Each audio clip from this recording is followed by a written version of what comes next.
इसी तरह अन्य पेपर अगर आप देखोगे, एसएससी को लेकर चलते हैं, इतना बवाल उसी में चल रहा है। आप देखोगे जो एसएससी का भी पेपर हुआ है ना, फेज 13 का जो पेपर करवाया है, ये किस टाइम करवाया जा रहा है? ये क्योंकि धांधली तो हुई है और बड़ी धांधली हुई है, इससे तो कोई संदेह है नहीं है ना। तो इसका एग्जाम कब करवाया जा रहा है? इसका एग्जाम करवाया जा रहा है मानसून सत्र के दौरान, क्योंकि पता है कि मानसून सत्र के दौरान कोई भी बड़ा लीडर, कोई भी बड़ा नेता, है ना, बच्चों की बातों पर, बच्चों के धरने पर इतना ज्यादा ध्यान नहीं देगी। नमस्कार दोस्तों, स्वागत है आप सभी का रेलवे एग्जाम से गुरुकुल में। एसएससी को लेकर जितना भी बवाल मचा है, जो भी सिस्टम अभी तक हुआ है, जो भी चीजें अभी तक घटित हुई हैं, उन सभी चीजों के कुछ रिजल्ट सामने आए हैं। बच्चों ने धरने प्रदर्शन किए हैं दिल्ली में जाकर, टीचर्स ने पूरा सपोर्ट किया है, हमारा सपोर्ट भी पूरा है। लेकिन यहाँ पर कुछ चीजें समझना बहुत जरूरी है। यहाँ पर देखिए, सबसे पहले तो देखें कि जो ये धरना प्रदर्शन हुआ या जितनी मुहिम चलाई गई कुछ दिनों में, है ना, उसमें क्या फायदे निकल के आते हैं। उसके बाद हम लोग ये भी देखेंगे कि इससे नुकसान क्या हो सकता है, ठीक है, या इससे नुकसान क्या हो गया है, इस चीज पर गौर करना काफी जरूरी है। साथ साथ में ये भी देखेंगे कि इसका फायदा कब मिलेगा, ठीक है ना। अब देखिए, बात करते हैं कि जो धरना प्रदर्शन 31 तारीख को हुआ दिल्ली में और उसकी जो भयावह तस्वीर देखने को आई, है ना। अब देखिए, जब किसी देश में टीचर और स्टूडेंट दोनों साथ में अगर डंडे खा रहे होते हैं, तो समझ के चलिए उस देश की जो स्थिति है कितनी दयनीय हो चुकी होगी, ठीक है ना। भारत की स्थिति आज के टाइम पर यही है कि जहां पर आप सोचिए सड़क पर टीचर और बच्चे दोनों मिलकर डंडे खा रहे हैं, ठीक है। यानी कि गवर्नमेंट की अनदेखी कहें या आप उनकी चुप्पी कहें, या मतलब आप कुछ भी कह सकते हैं ऐसे, ठीक है। अब इसमें देखिए क्या पाया, ठीक है, इस धरने को देकर या जो भी मुहिम सोशल मीडिया पर चलाई टीचरों ने, बच्चों ने, सब लोगों ने मिलकर, उसमें क्या पाया हमने।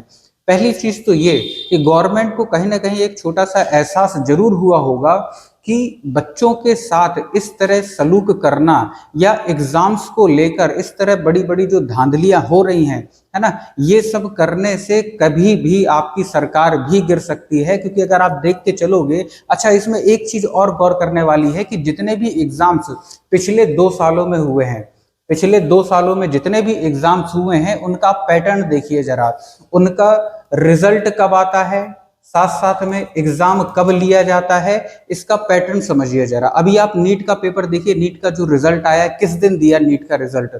नीट में सबको पता था कि घपला जो हुआ है बहुत, मतलब करोड़ों के हिसाब से घपला हुआ है, करोड़ों रुपए का घपला हुआ है ना। जो बच्चे फॉर्म नहीं डाले थे वो भी सिलेक्ट हुए हैं, जिन बच्चों के नंबर कम थे वो भी सिलेक्ट हुए हैं, है ना। आप देखिए रिजल्ट कब दिया है, जो नीट का जो रिजल्ट आया है, नीट का रिजल्ट दिया था फरवरी में, जब बजट पेश हो रहा था। क्योंकि गवर्नमेंट को पता था बजट पेश होने के टाइम पर उसी दिन अगर रिजल्ट दे दिया जाता है तो आदमियों का ध्यान रिजल्ट पे कम रहेगा, बजट पर ज्यादा रहेगा, और वो चीज वहां पर दब गई, ठीक है ना।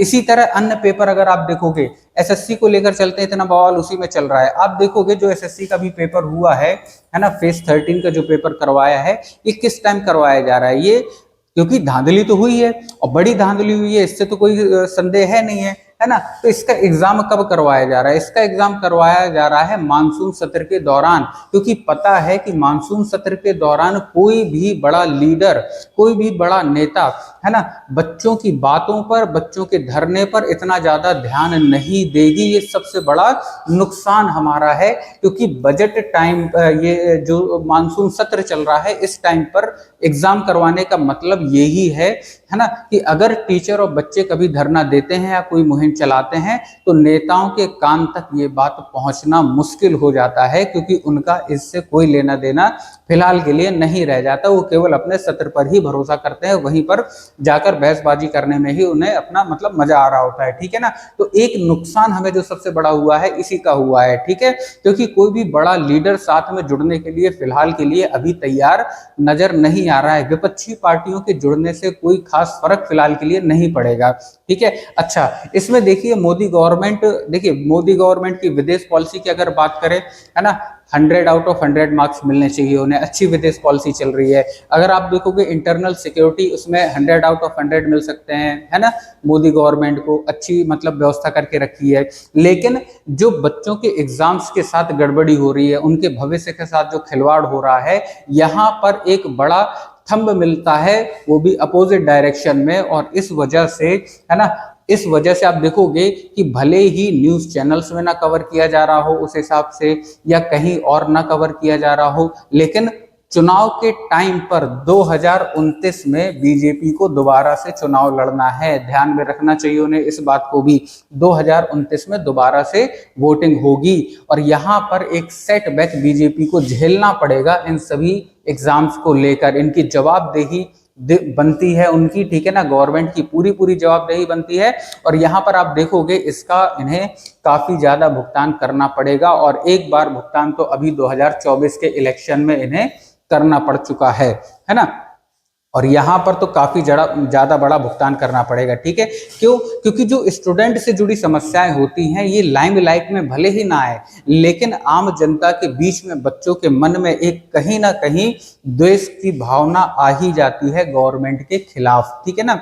अब देखिए नुकसान तो यहाँ पर हुआ यह है कि कोई बड़ा लीडर फिलहाल के लिए इससे जुड़ने के लिए तैयार नहीं है जो गवर्नमेंट का लीडर हो, ठीक है ना उसके खिलाफ कोई बयान जारी हो रहे हैं ना कुछ जारी हो रहा है। यहाँ तक कि एसएससी ने भी, स्टाफ सिलेक्शन कमीशन ने भी अपनी तरफ से अभी तक कोई भी ऑफिशियल बयान जारी नहीं किया है, ठीक है ना। और यहाँ तक कि आप देखोगे जो एडुकेट कंपनी है जिसने ये पूरा पेपर कंडक्ट करवाया है, ठीक है, इसका काम क्या है? इसका काम है केवल मैनेजमेंट करने का, ठीक है ना। और मैनेजमेंट में इतनी पुअर कंपनी को दिया गया है, पहले भी इसका ट्रैक रिकॉर्ड बहुत ज्यादा खराब था लेकिन फिर भी इसी को दे दिया गया है। टीसीएस से प्रोजेक्ट छीनकर दे दिया है एडुकेट को। टीसीएस कम से कम भरोसेमंद संस्था है, भरोसेमंद कंपनी है ना। उसका अभी तक कोई बड़ा मतलब घपला या कोई बड़ी गड़बड़ी सामने नहीं आई थी, लेकिन एडुकेट जिसका मतलब ट्रैक रिकॉर्ड ही खराब चला आ रहा है उसे देने का मकसद क्या है ना। तो ये सारी चीजें, उसके आप देखोगे नुकसान सबसे बड़ा जो हुआ वो हुआ कि जो ये मानसून सत्र चल रहा है इस टाइम पे ये सारी चीजें हो रही हैं, इसमें कोई लीडर जो गवर्नमेंट का लीडर है जो पार्टी में बैठा हुआ है ना, यानी आप ये कह के चलिए कि मोदी गवर्नमेंट के जो लीडर्स हैं, केंद्रीय पार्टी के जो लीडर्स हैं वो जुड़ने के लिए तैयार नहीं है और वो जुड़ेंगे भी नहीं, ठीक है ना। उसके बाद दूसरा नुकसान क्या हुआ है कि ये मामला 2, 4, 10 दिन 15 दिन में ठंडा हो जाएगा, ठीक है ना, जब तक मानसून सत्र खत्म होगा और ये मामला ठंडे बस्ते में चला जाएगा, ठीक है ना। अच्छा, इसका फायदा कब मिल सकता है ना, यानी अब हमें क्या करना चाहिए, इसका फायदा कब मिल सकता है? इसका फायदा तभी मिलेगा, अब देखोगे गवर्नमेंट इसमें डायरेक्ट हाथ नहीं डालेगी या ना कोई बयानबाजी करेगी, ना गवर्नमेंट का कोई मंत्री इसमें बयानबाजी करेगा, ना एसएससी इसमें कुछ बोलेगी, ना एडुकेट इसमें कुछ बोलेगी, ठीक है ना। इनसे हमें बुलवाना पड़ेगा और इसका एकमात्र रास्ता है, ठीक है ना। वो रास्ता क्या है? सीधा मतलब एक हमें एफआईआर करना पड़ेगा, है ना। अच्छा, इसका प्रोसेस क्या है? एफआईआर करने का प्रोसेस क्या है? सबसे पहले हमें एक आरटीआई डालना पड़ेगा, है ना। आरटीआई डालना पड़ेगा, जवाब मांगना पड़ेगा किससे, है ना, जवाब मांगना पड़ेगा स्टाफ सिलेक्शन कमीशन से और एडुकेट से, है ना, कि ये प्रोसेस क्या है, किस तरह से ये एग्जाम कंडक्ट करवाए जा रहे हैं, सेंटर देने का प्रोसेस क्या है, ठीक है। ये एक आरटीआई देकर उनसे जवाब पहले मांगना पड़ेगा। जब आरटीआई आ जाएगी उसके बाद फिर एफआईआर का प्रोसेस स्टार्ट होता है ना। एफआईआर करवाने से फायदा क्या होगा? एफआईआर करवाने से फायदा ये होगा, अभी आपने देखा होगा पश्चिम बंगाल में जो एसएससी ने पेपर करवाया था, है ना, वहां पर 24,000 जो टीचर्स भर्ती हुए थे, है ना, भयंकर तरीके से करोड़ों रुपए दिए गए थे, है ना, सिलेक्शन के लिए। उसके बाद जब उन्हें नौकरी मिली, नौकरी मिलने के बाद भी, है ना, उन्हें जॉब से निकाल दिया गया। कितने? 24,000 टीचरों को जॉब से निकाल दिया गया था। क्यों? क्योंकि वहां के जो स्टूडेंट संगठन था उन्होंने एक एफआईआर इस प्रोसेस के खिलाफ जारी किया, है ना, एक एफआईआर लिखवाया और जांच चली, सीबीआई बैठी, उसके ऊपर जांच चली, सीबीआई ईडी ने पूरी जांच करी और सुप्रीम कोर्ट ने जितने लोग ये सिलेक्ट हुए थे इस पूरी वैकेंसी पर ही रोक लगा दी, ठीक है ना। इस तरह का प्रोसेस हमें करना बहुत जरूरी है। अगर हम ये इस आरटीआई और एफआईआर के थ्रू अगर नहीं जाते हैं तो यहाँ पर नुकसान देखने को मिलेगा, हमें कोई भी फायदा देखने को नहीं मिलेगा, ठीक है ना। तो अगर हमें फायदा चाहिए या हम चाहते हैं कि आगे चल के इस तरह की गड़बड़ियां ना हो तो ये प्रोसेस हमें अपनाना पड़ेगा। इसके अलावा फिलहाल कोई रास्ता नजर नहीं आता, ना ही कोई रास्ता दूसरा है, क्योंकि गवर्नमेंट पे हम कितना भी दबाव बना ले, गवर्नमेंट में मोस्टली बैठे ही हैं भ्रष्ट लोग, ज्यादा बैठे होते हैं, ठीक है ना। तो ये प्रोसेस आपका कभी भी कामयाब नहीं होगा, ठीक है ना। क्यों? क्योंकि एग्जाम देने का, रिजल्ट देने का उनका जो तरीका है, जो इस समय ये कर रहे हैं पिछले 2 साल से, ऐसे ही टाइम पर देते हैं जब जनता का ध्यान इस ओर ना हो।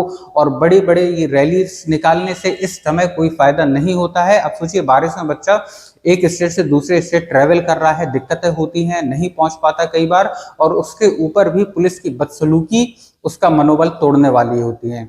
चलिए मिलते हैं अगले वीडियो में, तब तक के लिए धन्यवाद।